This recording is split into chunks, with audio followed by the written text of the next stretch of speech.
Usisahau kusubscribe, like na kubonyeza alama ya kengele.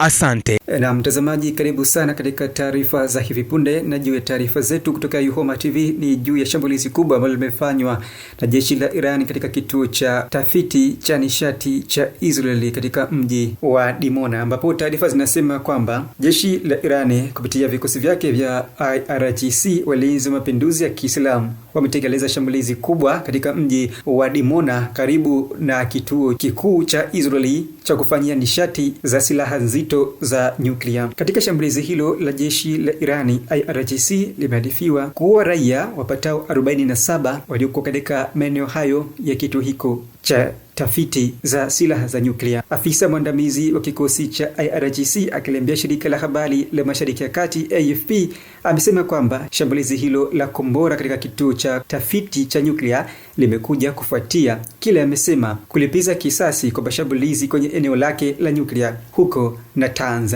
Shambulizi la Dimona linakuwa ni shambulizi la kwanza kufanywa na jeshi la IRGC katika mashambulizi yake makubwa ya kuangamiza katika miji mikubwa ya Israeli na miundombinu muhimu ya kijeshi ndani ya taifa la Israeli. Dimona ni kituo muhimu cha jeshi la Israeli na nchi ya Israeli ambacho ni nyenzo muhimu kwa masuala ya silaha za kivita na urutubishaji wa nyuklia wa nchi hiyo. Shirika la nishati ya atomiki la Iran hapo awali lilishutumu Marekani na Israeli kwa kushambulia eneo la nyuklia la Natanz, ambapo shirika hilo liliripotia kwamba miundombinu yake iliharibiwa vikali na mashambulizi ya vikosi vya Israeli. Hata hivyo, jeshi la Israeli IDF kupitia taarifa iliyoripotiwa siku ya hivi leo imeliambia shirika la habari la AFP Mashariki ya Kati kwamba kombora la Irani la moja kwa moja limepigwa katika jengo la kituo cha tafiti za nyuklia huko Dimona. Hata hivyo, ripoti za awali za mashuhuda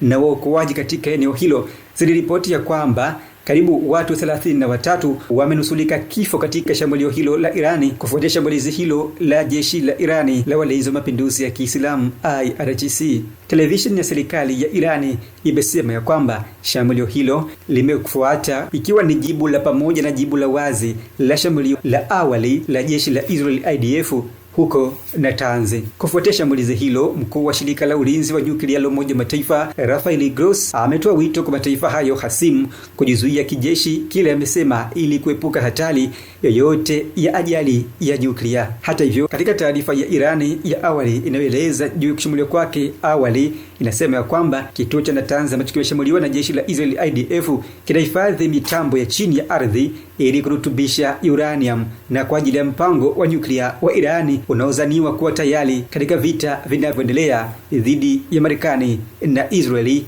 Irani ikisema ya kwamba kituo hiko hakijaathirika na hivyo jeshi la Irani linafanya urutubishaji wake chini ya ardhi. Hatua ya shambulizi kubwa la Irani katika kituo cha tafiti za nyuklia huko Israeli Dimona inakuja wakati ambapo tayari mataifa yapatayo 6 ya Ulaya yametangaza utayari wao wa kufunguliwa kwa mlango wa bahari wa Hormuz unaoruhusu kupita kwa bidhaa mbalimbali na meli za mataifa mbalimbali ulimwenguni katika ghuba ya Uajemi. Katika ripoti ya pamoja serikali ya Uingereza iliyotolewa saa chache inaeleza kwamba mataifa hayo ni pamoja na Uingereza, Ujerumani, Uholanzi, Japani, Ufaransa na Italy, ambapo amesema kwamba yapo tayari kuhakikisha kwamba mlango wa bahari wa Hormuz unaanza kutumiwa na kupita kwa meli kubwa za mataifa ya Ulaya. Hata hivyo, katika taarifa hiyo pia imeambatana na utoaji saini wa hati ya makubaliano, ambapo mataifa hayo pia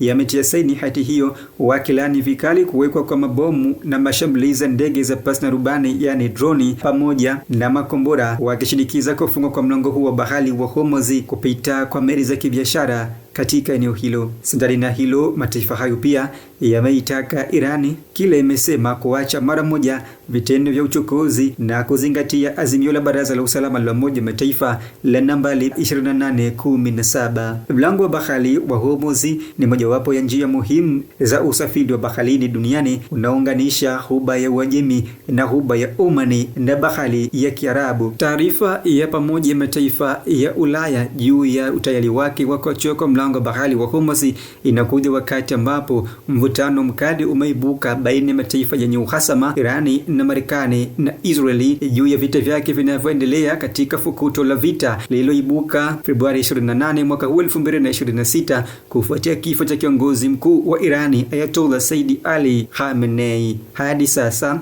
mvutano mkali wa vita ya rusha ni kurushe baina ya pande mbili zote za uhasama umeendelea katika muda wa saa 24, huku baadhi ya maeneo kadhaa ya kuripotiwa kushambuliwa vikali na makombora ya Irani pamoja na Israeli. Mimi ni Chifu Mkuu wa Itifaki. Hii ni Yuhoma TV. Usisahau kusubscribe, like na kubonyeza alama ya kengele. Asante.